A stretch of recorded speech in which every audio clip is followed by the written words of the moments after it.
কোনো ভালো বোঝা যাচ্ছে না। আহা ইন্দ্রকুমার, প্রত্যেক কথাতেই রাজধরকে আঘাত করাটা তোমার অভ্যাস হয়ে যাচ্ছে। সে আঘাতে বেদনা না পাওয়া আমার অভ্যাস হয়ে গেছে। দাদা, আজ রাত্রে শিকারে যাওয়ায় তোমার মন নাকি? তোমার সঙ্গে ভাই শিকার করতে যাওয়াই নিরক্ষণ। একান্ত নিরামিষ শিকার করতে হয়। তুমি বনে গিয়ে বড় বড় জন্তু মেরে আনো, আর আমরা কেবল কাঁঠাল শিকার করেই করি। যুবরাজ ঠিক কথাই বলেছেন পুত্র। তোমার তীর সকলের আগে দিয়ে ছোটে এবং নির্ঘাত লাগে। তোমার সঙ্গে পেরে উঠবে কে? না দাদা, ঠাট্টা নয়। তুমি না গেলে কে শিকার করতে যাবে? আচ্ছা চলো, আজ রাজধরের ইচ্ছে হয়েছে, তোকে নিরাশ করবো। কেন দাদা, আমার ইচ্ছে হয়েছে বলে কি যেতে নেই? সে কি কথা ভাই? তোমার সঙ্গে তো রোজই যাচ্ছি, তাই বুঝি পুরনো হয়ে গেছে আমার কথা? মুহূর্ত বুঝলে বড় ব্যথা লাগে। না দাদা, ঠাট্টা করছিল। চলো প্রস্তুত হয়ে গেলে। ইন্দ্রকুমার বুকে 10টা বাণ সইতে পারে, কিন্তু দাদার সামান্য অনাদরটুকু সইতে পারে না।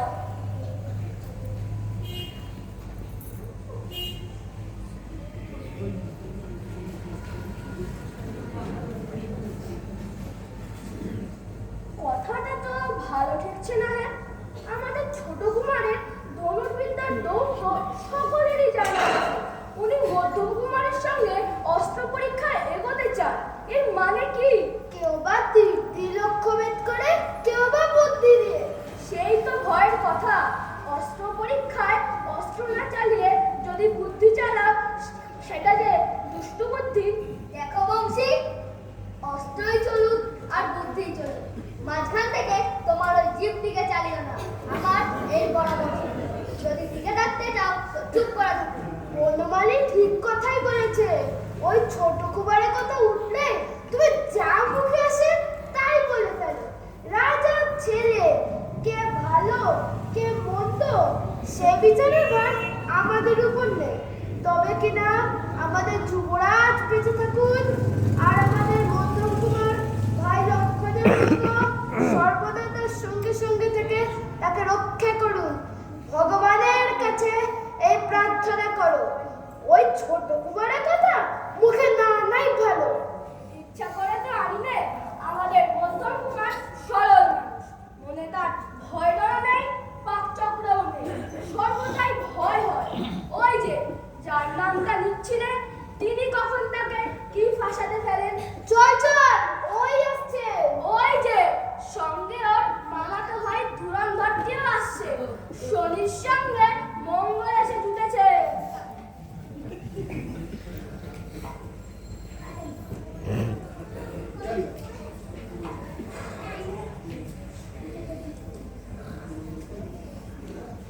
অসহ্য হয়েছে, কিন্তু সহ্য করতেও তো কৌশল নেই।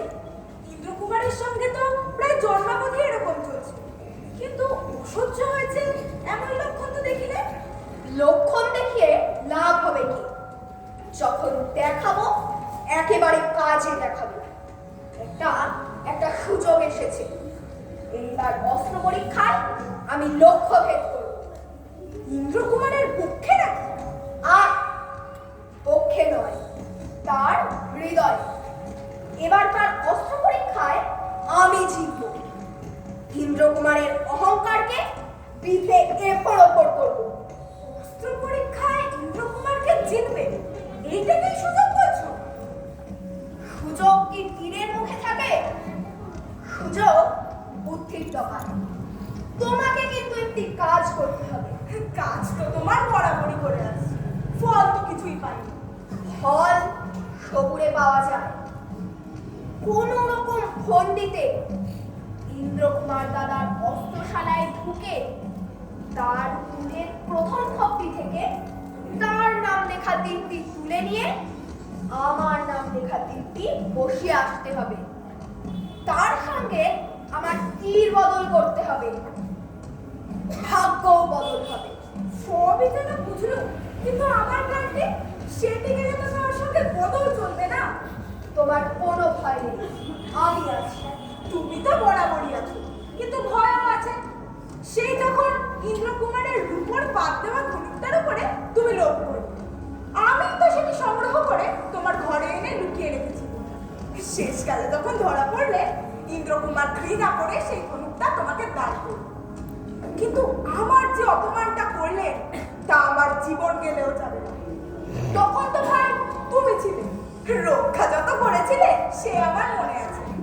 এবার তোমার সময় এসেছে, সেই অপমানে শোধ দেবার জোগাড় করো। সময় কখনকার আসে সেটা যে পরিষ্কার বোঝা যায়। দুর্বল লোকের পক্ষে অপমান পরিপাক করবার শক্তিটাই ভালো, শোধ তোলবার শক্তিটা তার পক্ষে নিরাপদ নয়। জয় কুমার ইন্দ্রকুমারের জয়, জয় কুমার ইন্দ্রকুমারের জয়। ওই যে ওরা সব আসছে, আমি পালাম। তোমার সঙ্গে আমাকে একত্রে দেখলেই ইন্দ্রকুমার যে কথাগুলি বলবেন তাতে মধু বর্ষণ করবে না। আর শাখাও যে তোমার যে আমার প্রতি বেশি ভালোবাসা প্রকাশ করবেন এমন ভরসাও আমার নেই।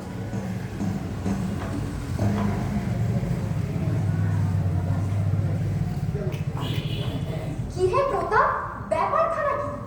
আমাকে হঠাৎ অস্ত্রশালার দ্বারে যে ডাক পড়লো। মধ্যম পৌরাণী মা আপনাকে খবর দিতে বললেন যে আপনার অস্ত্রশালার মধ্যে একটি জ্যান্ত অস্ত্র ঢুকেছেন। তিনি বায়ু অস্ত্র না নাগপাশ না কি সেটা সন্ধান নেওয়া উচিত। বলো কি প্রতাপ, কলিযুগেও এমন ব্যাপার ঘটে নাকি? আগে কুমার, কলিযুগেই ঘটে, সত্য যুগে নয়। দরজাটা খুললেই সমস্ত বুঝতে পারবে। তাই তো ঘটে। পায়ের শব্দ শুনি যে।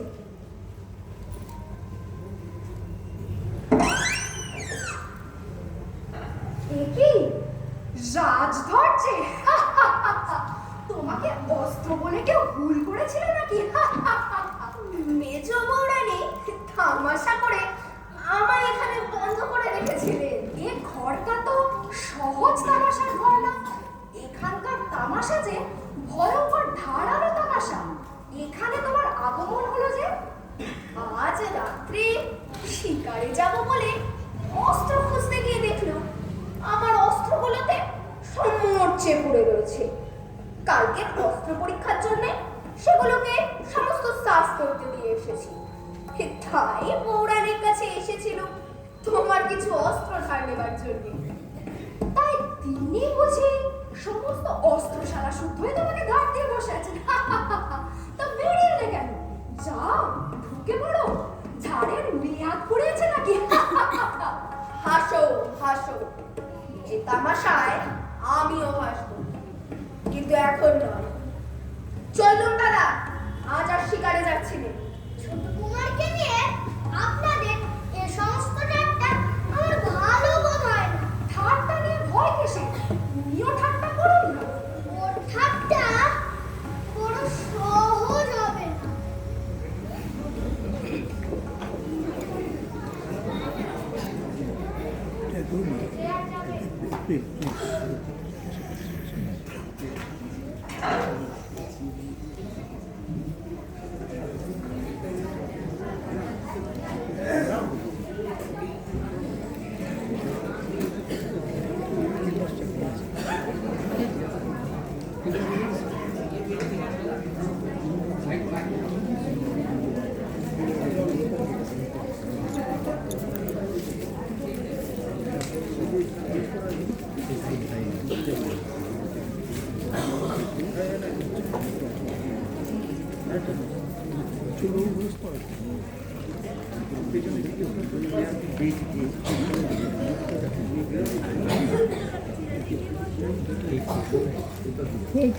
একটা রাত মোবাইলে আলো দিয়ে ওই জোর না জয় মহারাজ!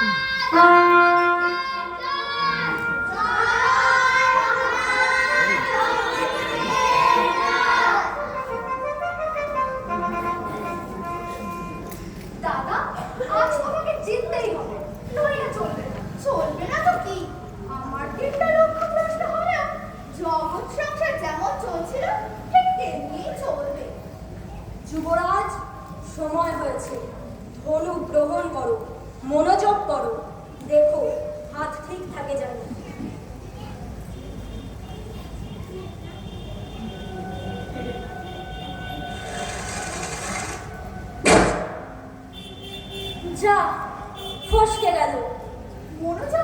বলেছিল গুহা সাহেব, দ্বীপযোগ করতেই পারলাম না, কখনো না। মন দিলে তুমি নিশ্চয় পারতে। যুবরাজ, এবার তোমার পালা। মহারাজ দেখুন।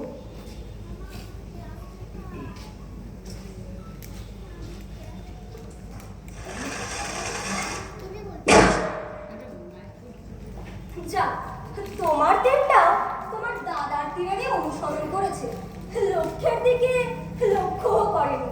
ভাই, তোমার পা অনেকটা নিকট দিয়ে গেছে, আর একটু হলে লক্ষ্যবিদ্ধ করতে পারতো।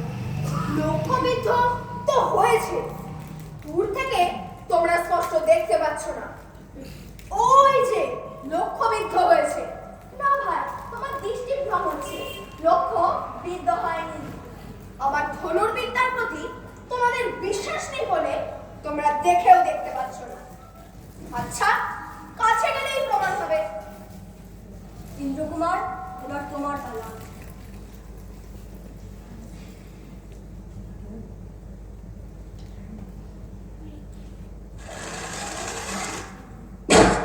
জয় কুমার ইন্দ্রকুমারের জয়!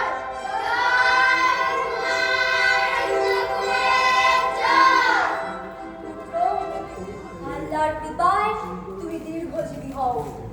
মহারাজ মধ্যম কুমার পুরস্কারের পাত্র, যেরূপ প্রতিশ্রুত আছেন তা পালন করুন। না মহারাজ, পুরস্কার আমারই প্রাপ্য। আমারই তীর লক্ষ্যবিদ্ধ করেছে। কখনোই নয়।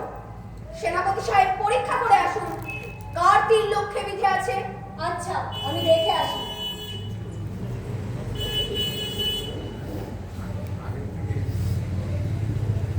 বাবা, আমি বুড়ো মানুষ, চোখে তো ভুল দেখছি নে। এই তীরের ফলায় যেন রাজধরের নাম দেখা যাচ্ছে। হ্যাঁ, রাজধরেরই নাম। দেখি, তাই তো, একসঙ্গে আমাদের সকলেরই ভুল হলো। আজ নয় মহারাজ, আমার প্রতি বরাবরই ভুল হয়ে আসছে। কিছু কিছু বোঝা যাচ্ছে না।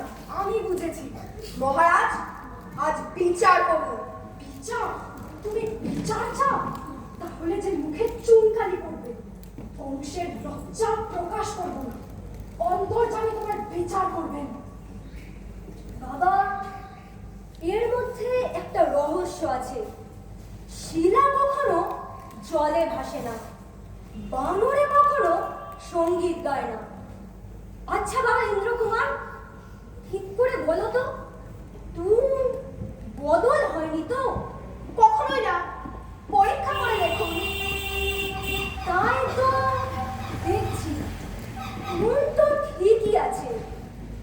আচ্ছা বাবা ইন্দ্রকুমার, এর মধ্যে তোমার অস্ত্রশালায় কেউ কি প্রবেশ করেছিল? সে কথার প্রয়োজন নেই খাঁ সাহেব। না বাবা, তুমি নিশ্চয় জানো কেউ তোমার অস্ত্রশালায় ঢুকে তোমার সঙ্গে তীর বদল করেছে।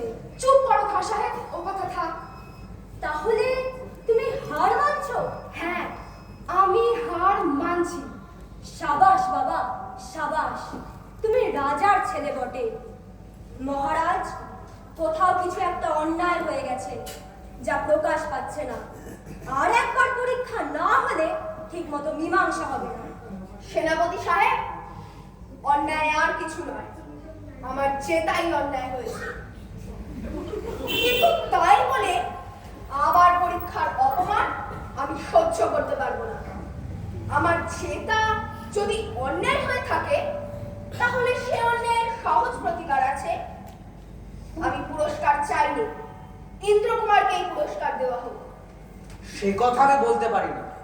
তীরে যখন তোমার নাম লেখা আছে, তখন এই পুরস্কার তোমাকে আমি দিতেই বাধ্য। এই তুমি নাও।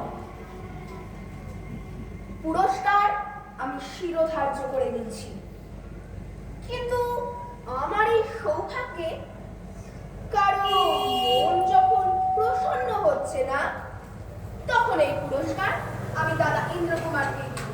ঠিক, তোমার হাত থেকে এই পুরস্কারের অপমান গ্রহণ করবে কে? পুত্র, মহারাজের দত্ত তলোয়ার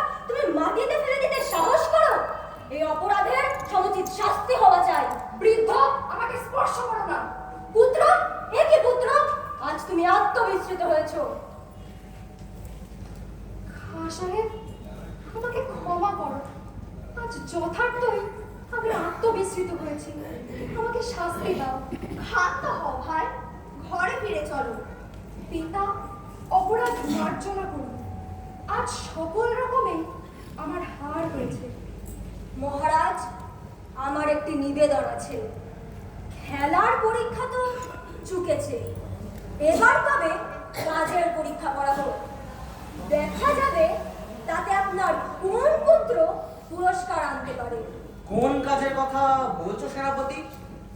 মহারাজের সঙ্গে আরাকান রাজের যুদ্ধের মতলব আছে। সৈন্যও তো প্রস্তুত হয়েছে। এইবার তবে যুদ্ধে কুমারদেরই পাঠানো হোক। দেখা যাবে তাতে আপনার কোন পুত্র পুরস্কার আনতে পারে। ভালো কথাই বলেছো সেনাপতি। তবে কি বলো বৎসগণ, আমাদের সেই চিরশত্রুর সঙ্গে লড়াইয়ে যাত্রা করে খাদ্রাচার্যের দীক্ষা গ্রহণ করতে তোমরা রাজি আছো কি? রাজি, দাদাও যাবে। আমিও যাবো না মনে করছো নাকি? তবে ইশাখা, তুমি সৈন্যদক্ষ হয়ে এদের সকলকে নিয়ে শত্রু বিজয়ে যাও। ত্রিপুরেশ্বরী তোমাদের সহায় হন। জয় মহারাজ, আমার মালিককে জয়!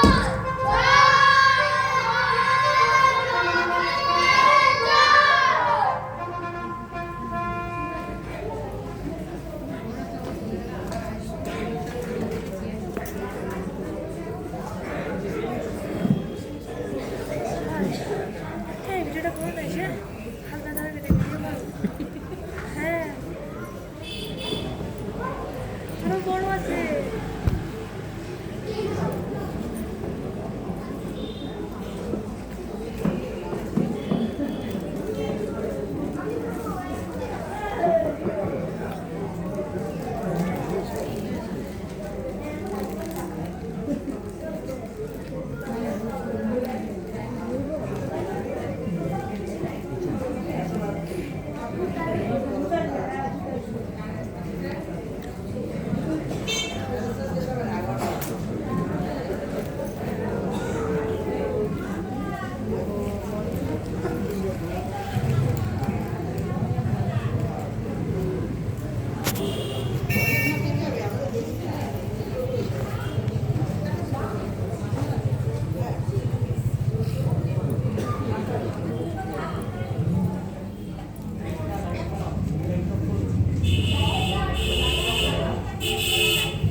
তুমি 5,000 সৈন্য নিয়ে দোকানে যাবে? হ্যাঁ, শাখার কাছে আমি এই প্রস্তাবে পাঠিয়েছি। সে কথা আমি জানি। তখন আমি সেখানে উপস্থিত ছিলাম। তাই নিয়ে অনেক কথাবার্তা হলো। কিরকম? প্রথমেই তো ইন্দ্রকুমার অট্টহাস্য করে উঠলেন। তিনি বললেন, রাজ ধরে যুদ্ধ প্রণালীটাই ওইরকম। যুদ্ধক্ষেত্র থেকে তিনি বহু দূরে থেকেই যুদ্ধ করতে ভালোবাসেন। সে কথা ঠিক। ক্ষেত্র হতে যুদ্ধ করে মজুরটা। দূর থেকে যে লড়াই করতে পারে সেই যোদ্ধা। ঈশাটা কি বলবে? তোমার উপর তার বিশ্বাস কিরকম সে কথা তুমি তো জানো। তুমি যদি পায়ে ধরতে যাও তাহলেও তিনি সন্দেহ করেন নিশ্চয়ই যুদ্ধ ধরাটা তোমার সরানোর মতো আছে। তাই তিনি বললেন, যুদ্ধক্ষেত্র থেকে রাজধর তফাতে থাকতে চান এটা তার পক্ষে আশ্চর্য, কিন্তু 5,000 সৈন্য সঙ্গে রাখতে চান এটা তার ভালো লাগছে। যুবরাজ কিছু বললেন না? যুবরাজ যে কাউকে সন্দেহ করবে সে পরিমাণ বুদ্ধি ভগবান তাকে দেননি। এমনকি তুমি যে তুমি, তোমার উপরেও তার সন্দেহ হয় না। দেখো ধুরন্ধর, দাদার কথা তুমি অমন করে বলো না। ও, ওই জায়গাটা তোমার একটু নরমাল। সেটা মাঝে মাঝে প্রয়োজন। যা হোক, তিনি বললেন, না, রাজকুমারের প্রতি তোমরা অন্যায় অবিচার করছো। তার প্রস্তাবটা তো আমার ভালোই লেগেছে। যুবরাজের অনুসারী তো শাখা তোমার এই প্রস্তাবে রাজি হলো। নইলে তার কোনো ইচ্ছা ছিল না। যাই হোক, কিন্তু আমি তোমার আলাদা থাকবার মতলবটা ভালো বুঝতে পারছি না। ওদের সঙ্গে একত্রে মিলে যুদ্ধ করে আমার লাভ। জিত হলে সে জিতকে কেউ আমার জিত বলবে না তো। তবু ভুলে কিন্তু তফাতে বসে থাকলে যুদ্ধ জয় হলেও তোমার অপযশ, হারলে তো কোনো কথাই নেই। আমার এই 5,000 সৈন্য নিয়ে আমি যুদ্ধে জিতবো। এবার আমি একলাই জিতবো। কুমারের জয় হোক। কিরে, যুদ্ধের খবর কি? আগে লড়াই তো সমস্ত দিন ধরেই চলছে, কিন্তু এ পর্যন্ত এরা শত্রুদের দুর্ভেদ করতে পারে। সূর্য অস্ত যাবার আর তো বেশি দেরি নেই। অন্ধকার হইলে বোধহয় যুদ্ধ আজকের মতো বন্ধ রাখতে হবে। কুমারের জয় হোক। কে তুমি? আজকে আমি ব্যোমকেশ, যুবরাজ আমাকে পাঠিয়ে দিয়েছে। সেও প্রায় 2 প্রহর হয়ে গেল। আপনার যেখানে সৈন্য দিয়ে থাকবার কথা ছিল, সেখানে আমরা কোনো চিহ্ন রাখতে বহু সন্ধ্যাতে এখানে এসেছি। যুবরাজের আদেশ কি? শত্রু সৈন্যের সংখ্যা আমরা যেরকম অনুমান করেছিলাম তার চেয়ে অনেক বেশি দেখা যাচ্ছে। যুদ্ধ খুব কঠিন হয়ে এসেছে। কুমার ইন্দ্রকুমার তার অশ্বারোহী দল নিয়ে শত্রু সৈন্যের উত্তর দিক আক্রমণ করেছে। আর কিছুক্ষণ সময় পেলে তিনি শত্রু সৈন্যকে একেবারে নদীর কিনারা পর্যন্ত হটিয়ে রাখতে পারেন। সত্যি নাকি? সময় পেলে কি করতে পারতেন? সে কথা কল্পনা করে বিশেষ লাভ দেখিনি, কিন্তু সময় পাননি বলেই বোধ হচ্ছে। শত্রু সৈন্যকে যখন প্রায় হটিয়ে এনেছে, এমন সময় খবর পাওয়া গেল যে যুবরাজ সংকটে পড়েছে। শত্রু তাকে ঘিরে ফেলেছে। কুমার ঈশাকা তখন অন্যদিকে যুদ্ধে নিযুক্ত ছিলেন। তিনি খবর পেয়ে বললেন, যুবরাজকে উদ্ধার করবার জন্য আমি এখানে আসিনি। আমায় যুদ্ধে জিততে হবে। আমি এখান থেকে নড়তে গেলেই শত্রুরা সুবিধা পাবে। দাদা কি তবে? না, তার কোনো বিপদ এখনো ঘটেনি। ইন্দ্রকুমার সৈন্য দিয়ে তাকে উদ্ধার করেছে, কিন্তু এই গোলমালে যুদ্ধে আমাদের অসুবিধা ঘটল। আপনাকে সতর্ক করবার জন্য নানা দিকে দুধ দিয়েছে। আপনার সাহায্য না হলে বিপদ ঘটতেও পারে। অতএব আপনি আর কিছুমাত্র বিলম্ব করবেন না। না না, কিছুমাত্র বিলম্ব করবো না। তোমরা যাও, বিশ্রাম করোগে যাও। আমি প্রস্তুত হচ্ছি। তুমি যাচ্ছ না? যাচ্ছি বটে, কিন্তু ওদিকে নয়, অন্যদিকে। বাড়ির দিকে? তুমিও কি ঈশাখার কাছ থেকে বিদ্রোহ পেশ করেছো? বীরত্ব যার খুশি তিনি দেখান, কিন্তু যুদ্ধ জয় করে যদি কেউ বাড়ি ফেরে তো সে রাজধর। ধর, তুমি যাও, দেখো গে, আমার শিবিরে কোথাও যেন কেউ আগুন না জ্বালে, একটি প্রদীপও যেন জ্বলতে না পায়। আচ্ছা, আমি সকলকে সতর্ক করে দিচ্ছি, কিন্তু কি তোমার অভিপ্রায় খুলেই বলো না। তুমি যদি আমাকে আর আমি যদি তোমাকে সন্দেহ করি, তাহলে এই পৃথিবীতে তো আমাদের দুটির কোথাও ঘর দেবার জায়গা থাকবে না। আজ রাত্রের অন্ধকারে সৈন্য নিয়ে আমি গোপনে নদী পার হতে যাব। হঠাৎ আরাকান রাজের শিবিরে উপস্থিত হয়ে তাকে বন্দি করতে হবে। এখানে কোথায় পারো? ঘাট তো নেই। পথঘাট আমি সমস্তই সন্ধান করে ঠিক করে রেখেছি। সূর্য তো অস্ত গেল। আজ 2.5 প্রহর রাত্রে চাঁদ উঠবে, তার পূর্বেই আমাদের কাজ শেষ করতে হবে। ধুরন্ধর, তুমি যাও, প্রস্তুত হও। আর একটি কাজ করো, যুবরাজের দূত যেন ফিরে যেতে না পারে, তাকে বন্দি করে রাখো।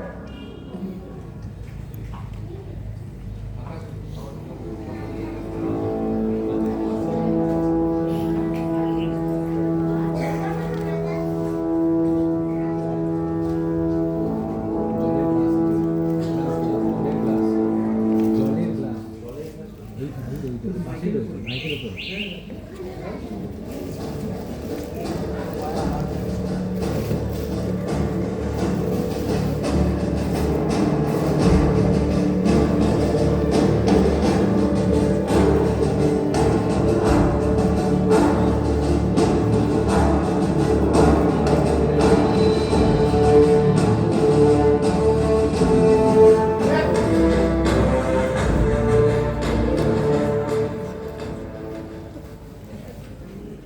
একটার মধ্যখানে চলে আসছে ছবি। খাঁ সাহেব, আপনি দাদার ওপর রাগ করবেন না। আজ রাত্রে সৈন্যরা বিশ্রাম করুক, কাল আমরা যুদ্ধে জয় করব। দেখো ইন্দ্রকুমার, আগুন যত শীঘ্র নেভানো যায় ততই মঙ্গল। তাকে জ্বলতে দিলে কিসের থেকে কি হয় কিছুই বলা যায় না। আজই আমরা জিতে আসতুম, কেবল তোমার দাদা নিতান্ত নির্বোধের মতো নিজেকে খামোখা শত্রুদের মধ্যে জড়িয়ে বসতে আমাদের সমস্ত পণ্ড হলো। নির্বোধের মতো কেন বলছো খাঁ সাহেব? বলো বীরের মতো। তিনি সামান্য কয়েকজন সৈন্য নিয়ে যেখানে গিয়ে পড়েছিলেন সেখানে কেবল নির্বোধই যেতে পারে। না, সেখানে বীর না হলে কেউ প্রবেশ করতে সাহস করে না। আচ্ছা বাবা, তোমার কথা মানছি, তবে শুধু বীর নয়, নির্বোধ বীর না হলে সেখানে কেউ যেত না। কিন্তু তাতে তোমার লড়াইয়ের তো কোনো ব্যাঘাত ঘটেনি। খুব ব্যাঘাত হয়েছিল। আমাদের সৈন্যরা খবর পেয়ে সকলে চঞ্চল হয়ে উঠল। তাদের কি আর লড়াই এমন ছিল? আমাদের সৈন্যদের মধ্যে এমন একজনও নেই যে কিনা যুবরাজের বিপদের খবর শুনে নিজেকে শান্ত রাখতে পারে। কিন্তু সেনাপতি সাহেব, আমাদের রাজধরের কি খবর? আমি চারদিকেই দূত পাঠিয়েছিলাম, একজন বাদে সকলেই ফিরে এসেছে। তার সন্ধান কোথাও পাওয়া যাচ্ছে না। সে নিশ্চয়ই পালিয়েছে। হাসির কথা নয় বাবা। তা কি করবো খাঁ সাহেব, আমি খুশি হয়েছি। আমরা এদিকে যুদ্ধ করে মরতো, আর ও যে আমাদের খ্যাতিতে ভাব বসাতো সে আমার কিছুতে সহ্য হলো না। তার যে ও ভেগে গেছে, ভালোই হয়েছে। এবার তার পরীক্ষা তো ফাঁকি চলবে না। কিন্তু সেইবার কি হয়েছিল তুমি তো আমায় বলোনি বাবা। সে বলবার কথা না খাঁ সাহেব, সে আমাকে কিছু জিজ্ঞাসা করে না। সেবার আমি হেরেছি। তীর ছুঁড়ে হারুনি বাবা, রাগ করে হেরেছিলে।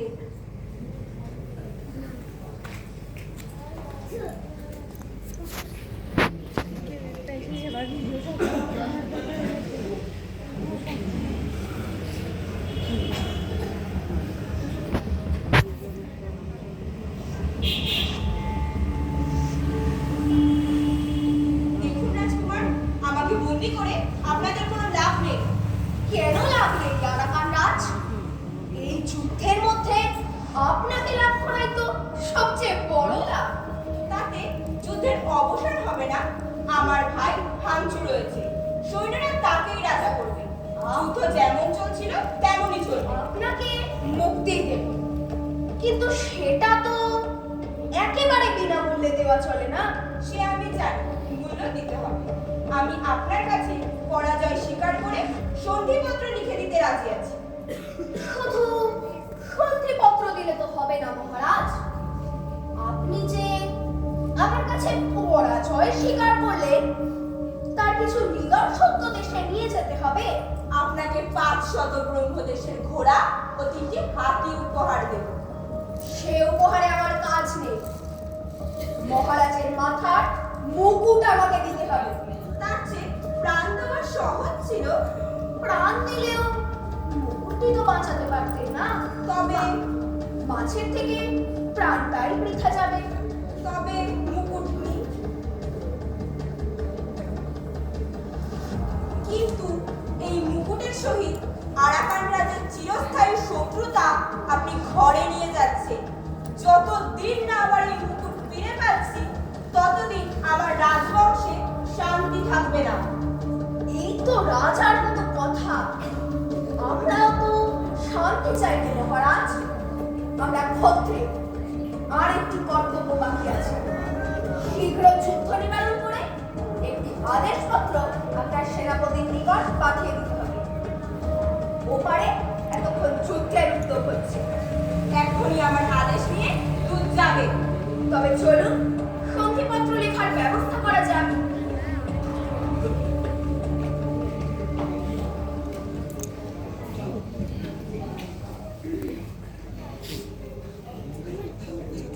আজকে যুদ্ধের গতিটা ভালো বোঝা যাচ্ছে না। আমার মনে হচ্ছে আমাদের সৈনিকেরা কালকের ব্যাপারে আজও নিরুৎসাহ হয়ে রয়েছে। ওরা যেন ভালো করে লড়ছে না। নিশানা কোন দিকে? ওই যে পূর্ব কোণে তার নিশান দেখা যাচ্ছে। ভাই, আজ কেন আজ আমার সঙ্গে সঙ্গে রয়েছ? তোমার বোধ হয় ওই উত্তরের দিকে যাওয়াই কর্তব্য। না, আমার এই জায়গায়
যুবরাজকে বন্দি করেছে।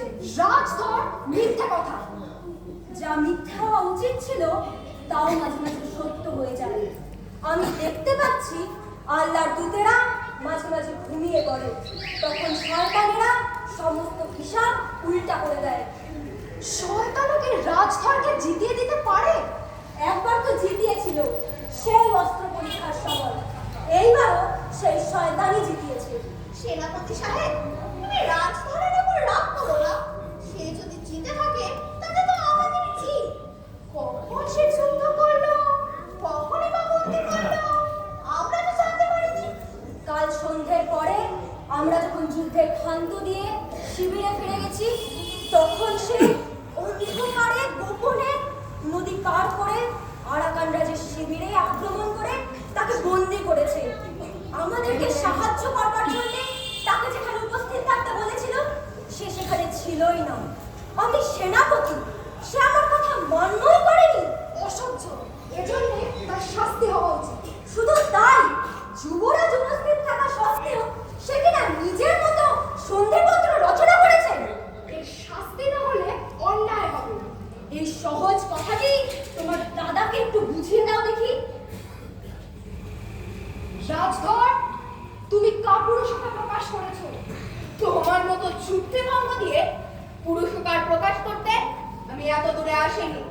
আমি যুদ্ধ জয় করতে এসেছি। তুমি যুদ্ধ করেছো এবং জয় করেছো? জয়লক্ষ্মীর মুখ যে লজ্জায় লাল করে তুলেছো।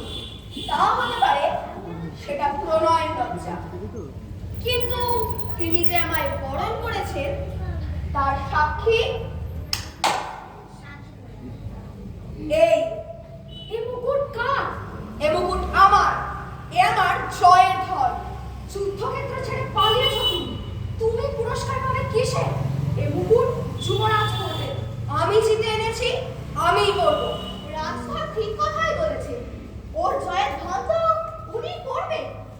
রাজধর সেনাপতির আদেশ লঙ্ঘন করে অন্ধকারে শ্রীগাল বৃত্তি অবলম্বন করলেন, আর উনি করবেন মুকুট। ভাঙাহাড়ির কানা পড়ে দেশে ফিরলেই ওকে সাজবে। আমি যদি না থাকতাম, ভাঙা বাড়ির কানা তোমাদের পড়তে হতো। এতক্ষণ থাকতে কোথায়? যেখানেই থাকি তোমার মতো পালিয়ে থাকতাম না।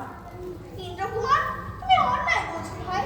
সত্যি বলতে কি, আজ রাজধর না থাকলে আমাদের বিপদ হতো। কিচ্ছু বিপদ হতো না।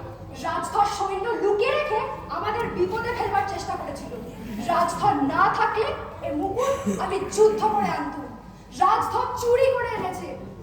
দাদা, এ মুকুট এনে আমি তোমাকেই পড়াতুম, নিজে পড়তুম না। ভাই, তুমি আজ এসেছো। তুমি না থাকলে আজ আমাদের কি বিপদ হতো তা বলা যায় না। এই মুকুট আমি তোমাকেই পরিয়ে দিচ্ছি। রাজধর খাদ্র ধর্ম লঙ্ঘন করেছে বলে তোমার কাছ থেকে আছে পুরস্কার পেলে, আর আমি যে প্রাণকে তুচ্ছ করে বিপদের মুখে দাঁড়িয়ে লড়াই করলাম, তোমার মুখ থেকে একটা প্রশংসার কথাও শুনতে পেলাম না। এমন কথা আজ তোমার মুখ থেকে শুনতে হলো যে রাজধর না থাকলে কেউ তোমাকে বিপদ থেকে উদ্ধার করতে পারতো না। ভাই, আমি নিজের বিপদের কথা বলছি না। থাক দাদা, থাক। তোমাকে আর কিছুই বলতে হবে না। রাজধরের মতো এমন অসাধারণ বীরকে যখন তুমি সহায় করেছো, তখন আমার আর প্রয়োজন নেই। আমি চললুম।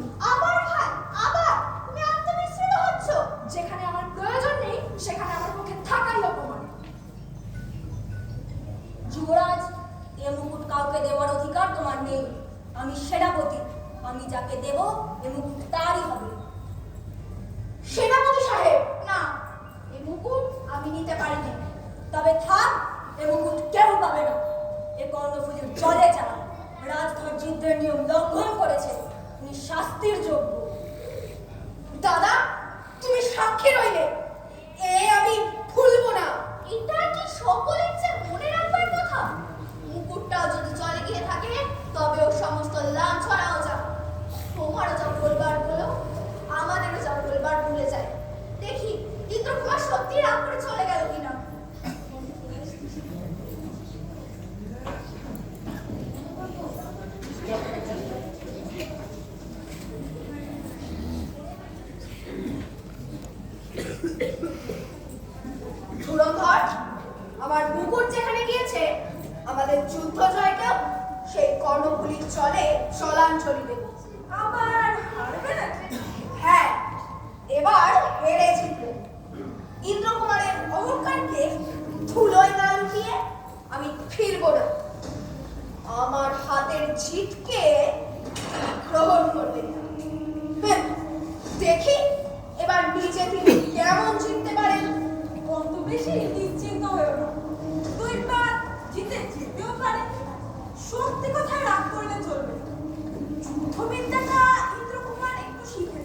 আচ্ছা আচ্ছা, সেসব তর্ক পরে হবে। তার আগে তোমায় আমার একটু কাজ করতে হবে। আরাকান রাজ সৈন্য নিয়ে আজ প্রাতেই যাত্রা করবে। তিনি শিবির তোলবার পূর্বেই তার কাছে তুমি আমার এই চিঠিখানি পৌঁছে দিয়ে আসবে। চিঠিতে কি আছে সেটা তো আমার জানা ভালো, কেননা যদি দুটো একটা কথা বলবার দরকার হয় তাহলে বলে কাজটা চুকিয়ে আসতে পারবো। আমি লিখেছি আমি অপমানিত হয়েছি, তাই আমার ভাইদের কাছ থেকে আমি অবসর নিলাম। আমার 5000 সৈন্য নিয়ে গৃহে ফেরবার ছল করে আমি দূরে চলে যাব। ইন্দ্রকুমারও তার দাদার উপর অভিমান করে চলে গিয়েছে। সৈন্যরাও যুদ্ধ শেষ হয়ে গেছে জেনে গৃহে ফেরবার প্রস্তুতি নিচ্ছে। এই অবকাশে আরাকান রাজ যদি সহসা আক্রমণ করে তাহলে ত্রিপুরার সৈন্যদের নিশ্চয় হার হবে। হার তো হবে, কিন্তু তারপরে তুমি যুদ্ধ শেষে হাই হাই করে মরবে না তো? আগুন যদি লাগাতেই হয় নিজের ঘরের চালটা সামলে লাগাতে হবে। ধুরন্ধর, আমার সাবধান করে দেওয়ার জন্যে আর কারো বুদ্ধির প্রয়োজন হবে না। তুমি যাও, দেখো গে কেউ যেন জানতে না পারে। আমার সৈন্যেরা যদি কোনো মতে সন্দেহ করে তাহলে সমস্তই বন্ধ হবে। দেখো রাজধর, আমাকে সাবধান করে দেওয়ার জন্যও আর তোর বুদ্ধির প্রয়োজন হবে না। তুমি নিশ্চিন্ত থাকো।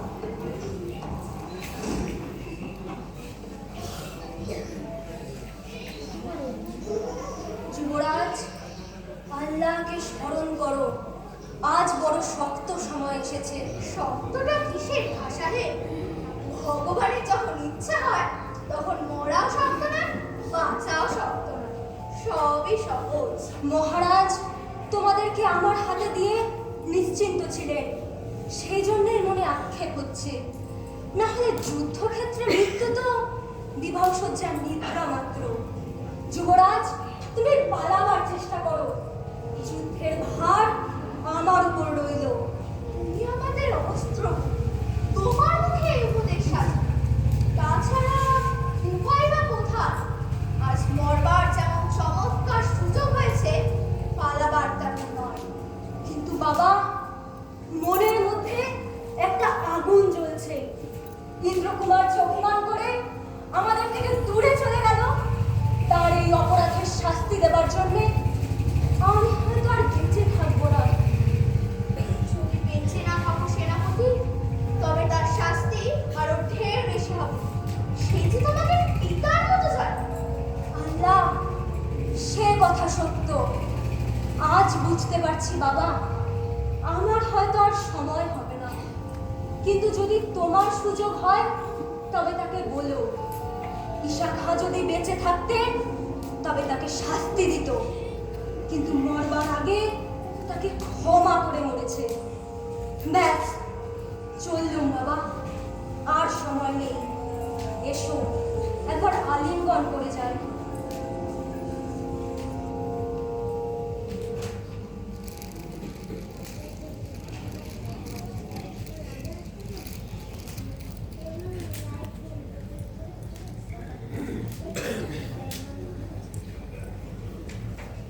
এ কি সত্যি? কি জানি ভাই, শুনছি তো। তবে তো সর্বনাশ হয়ে যাবে। কে বললে রে? কে বললে? আমাদের উমেশ বললে। কি জানি ভাই, শুনে জানো মাথায় বজ্রাঘাত হলো। ভালো করে সব কথা জিজ্ঞাসা করতে পারলুম না। চল ভালো করে খোঁজ করে আসি গে। আমরা তার হাতিকে দেখেছি, হাওদা খালি মাহুল প্রেম প্রভুকে হারিয়ে সে ঘুরে ঘুরে বেড়াচ্ছে। আমাদেরও যে সেই দশাই হয়েছে। বলদিকে বলেছেন কেউ দেখেনি, তা তো কেউ বলতে পারে না। আমাদের শিবু বলছিল যুবরাজকে যখন বান এসে লাগলো তখন মাহুত তার হাতিকে নিয়ে যুদ্ধক্ষেত্র থেকে পালাচ্ছিল। পালাবার সময় মাহুত মারা যায়। তারপরে যুবরাজ যে সেই হাতির উপর থেকে কোনখানে পড়ে গিয়েছে তা তো কেউ বলতে পারে না। ওরে সর্বনাশ হয়ে গেল যে রে। কুমার ইন্দ্রকুমারকে কি কেউ খবর দিতে ছোটেনি? অনেকক্ষণ গিয়েছে। আরাকানের ফৌজ আমাদের ফাঁকি দিয়ে আক্রমণ করতে তো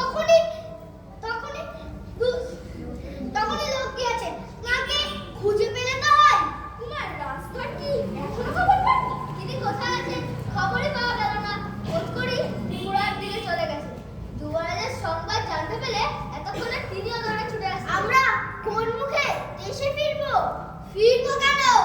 মরা যাক। যুদ্ধই ফুরিয়ে গেল তো মরবো কি করে? ওরে করছিস কি? সর্বনাশ হলো যে, একবার খোঁজ করবি চল। আরে চল, আমরা ভাগ করে ভিন্ন ভিন্ন দিকে যাই। আমাদের ভাগ্যে তিনি কি আর বেঁচে আছেন? আমি ভাবছি ইন্দ্রকুমার যখন এই খবর শুনবেন তখন তিনি কি আর প্রাণ রাখতে পারবেন?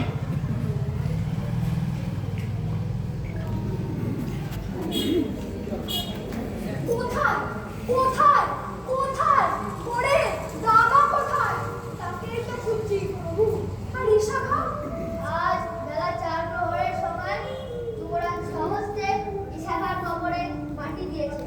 সেই মাটিতে তার নিজের রক্ত তখন মিশছিল। ধিক ধিক ধিক ইন্দ্রকুমার, ধিক তোকে, ধিক তোর চণ্ডাল রাগকে। দাদা দাদা, এই নরাধমকে একবার মাপ চাইতে সময় দেবে না? দাদা সাড়া দাও, কেবল এক মুহূর্তের জন্য সাড়া দাও। ওরে আর কি কেউ নেই নাকি? যে যেখানে আছিস সকলে মিলে তাকে খোঁজ। আজ আমার দাদাকে চাই যে। এদিকে চুলের ফুলাটা দেখা পেয়েছি। কোথায় কোথায়? কর্ণফুলীর তীরে সেই অর্জুন গাছের তলায়। সত্যি করে বল, তিনি কি? তিনি বেঁচে আছে, তোমার জন্যই অপেক্ষা করে রয়েছে।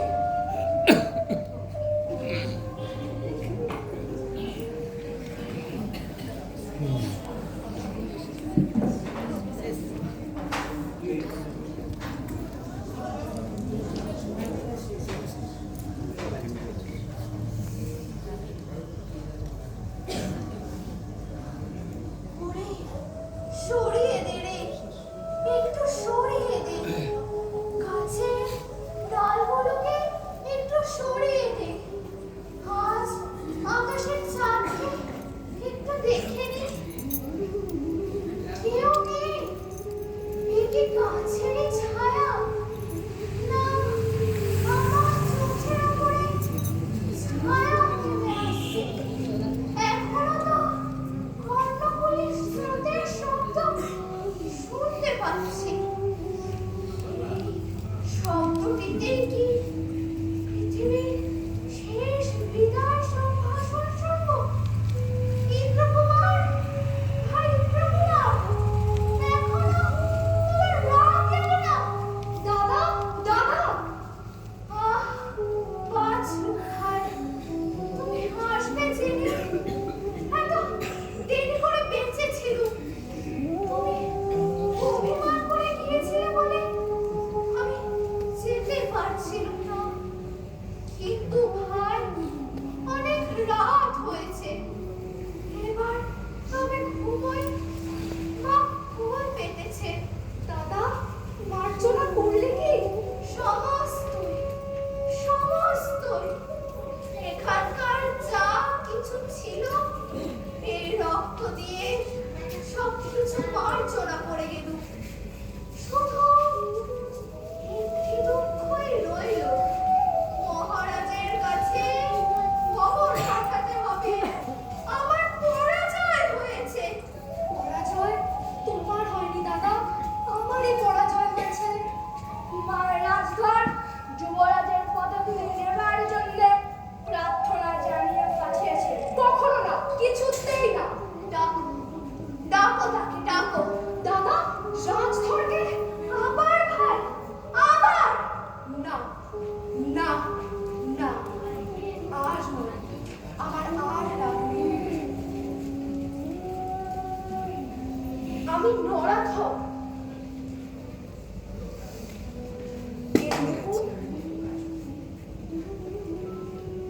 এ মুকুট তোমার পায়ে রাখি, এ তোমারই, আমার সমস্ত।